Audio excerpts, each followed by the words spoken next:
Handang respetuhin ng Malacanang ang magiging pasya ng International Criminal Court o ICC kaugnay ng request ng Council ni dating Pangulong Rodrigo Duterte na interim release. Nasa ICC na po kasi yan, nasa kamay na po ng ICC kung ano po ang kanila magiging decision o resolution on that matter. Nabasa natin na parang i-claim po nila or ilalagay po nila sa kanilang petition na that Mr. Duterte will not imperil proceedings if released. Mr. Duterte will not continue to commit crimes. So in one way or another, the council admitted that the former president, had committed such crimes. Just a question.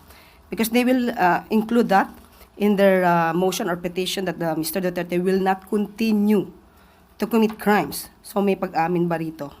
If that's their strategy, sana lang po ay mapaniwala nila yung mga ICC judges at huwag nilang masabi later na ang kanilang mga pinangako, dahil may mga pangako sila sa kanilang sa petisyon, ay masabing nagbibiro lang sila.